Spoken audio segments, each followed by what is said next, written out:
ఈరోజు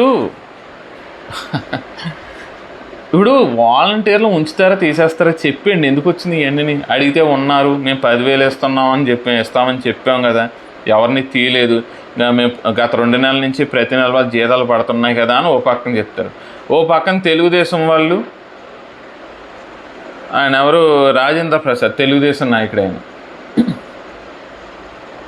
ఏదో సర్పంచ్ సంఘం తీర్మానం చేసిందంట వాలంటీర్ల వ్యవస్థను రద్దు చేయమని. తెలుగుదేశందే ఆ సంస్థ, ఆ సంఘం తెలుగుదేశం అనుబంధ సంస్థ. ఎందుకంటే అంటే కాదు అని చెప్పుకుంటారు కానీ అది ఎందుకంటే ఇది రాజేంద్ర ప్రసాద్, తెలుగుదేశం నాయకుడు రాజేంద్ర ప్రసాద్ గారే స్వయంగా చెప్పారే ఈ మాట.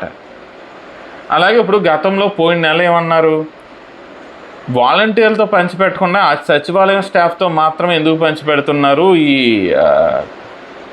ఈ పెన్షన్లను అడిగితే వాళ్ళు చెప్పిన మాట ఏంటి, వాలంటీర్ వ్యవస్థ లేకపోతే ఇంటింటికి వెళ్ళి పెన్షన్లు ఇవ్వడం జరగదు అని జగన్మోహన్ రెడ్డి చెప్పాడు. ఎందుకు జరగదు, మీరు చెప్తున్న తప్పు మేము నిరూపిస్తామని చెప్పడం కోసమే ఈ ఉద్యోగులతోటి, సచివాలయ ఉద్యోగులతోనే ఈ పెన్షన్లు ఇచ్చే కార్యక్రమం చేస్తున్నాం అని చెప్పారు.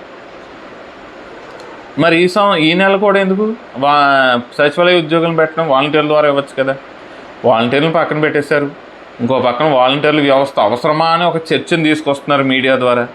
మరో పక్కన సర్పంచుల సంఘం, తెలుగుదేశానికి అనుకూలంగా ఉండే సర్పంచుల సంఘం అందరూ కలిసి వాలంటీర్ వ్యవస్థను రద్దు చేయమని తీర్మానం చేసామని మీడియాకి వార్తిస్తున్నారు. ఎందుకు ఈ ముసుగులో గుద్దులాట? ఇంకో విషయం ఏంటంటే, ఈ వాదన బలం చేకూరుస్తున్న అంశం ఏంటంటే, చంద్రబాబు నాయుడు గారు మొన్న అసెంబ్లీ సమావేశాల్లో ఆంధ్రప్రదేశ్ సంబంధించిన అప్పులు, అదే జగన్మోహన్ రెడ్డి ఏవో అప్పులు చేశారంటున్నారు, అప్పులన్నీ లెక్క చూపించి ఓ మాట అన్నారు. చూడండి, ఈ అప్పులన్నీ చూస్తుంటే మనం 6 హామీలు ఇచ్చాం, సూపర్ 6 అని 6 హామీలు ఇచ్చాం, అవి నెరవేర్చగలమా, ప్రజలు కూడా అర్థం చేసుకోవాలి అంటూ ఒక మాట చెప్పారు. సరే, దాని ముందే ఏమనుకుంటున్నారు, తర్వాత ఏమనుకుంటున్నారు అనేది వెళ్తే ఈ ప్రజల్లోకి ఇదే వెళ్ళింది. అంటే ఇప్పుడు ఆ హామీలు కూడా అమలు చేయడం జరగదు అనేది ప్రజల్లోకి వెళ్ళిపోతుంది. కాబట్టి ఇంత కన్ఫ్యూజ్ స్టేట్మెంట్స్ కాదు.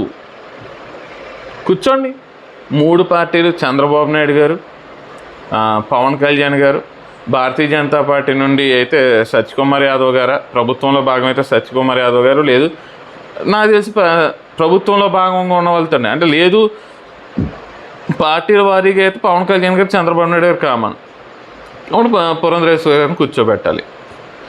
నాకు తెలిసి ఇది అయితే పార్టీల పరంగా కాకుండా అధికారికంగా తెలియాలంటే ప్రభుత్వ పరంగానే ఉండాలి. అంటే ప్రభుత్వ పరంగా అంటే ఇక్కడ భారతీయ జనతా పార్టీ నుంచి మంత్రిగా ఉంటున్న సత్యకుమార్ యాదవ్ గారిని, ముఖ్యమంత్రిగా చంద్రబాబు నాయుడు గారు, జనసేన పార్టీ నుంచి అయితే ఉప ముఖ్యమంత్రిగా ఉన్న పవన్ కళ్యాణ్ గారు, ముగ్గురు కూర్చుని ఈ హామీలు, ఈ వార్తలు, ఆ అసెంబ్లీలో అన్న మాటలు, ఈ కన్ఫ్యూజన్ లేకుండా వాలంటరీ వ్యవస్థ ఉంటుందా లేదా, వాళ్ళకి ఎప్పటి నుంచి 10,000 ఇస్తారు, ఎప్పటి నుండి సూపర్ 6 హామీలు, ఏ హామీ ఎప్పటి నుండి అమలు చేస్తారు, ఈ వివరాలన్నీ క్లియర్ కట్గా చెప్పండి. లేదంటే ఇది ఒక విధమైన అసంతృప్తిని రగిలుస్తుంది. ఒక్కసారి అసంతృప్తి స్టార్ట్ అయ్యిందా, దాన్ని తొక్కి పెట్టడం, తగ్గించడం, అసంతృప్తి లేకుండా చేయడం అనేది చాలా కష్టం.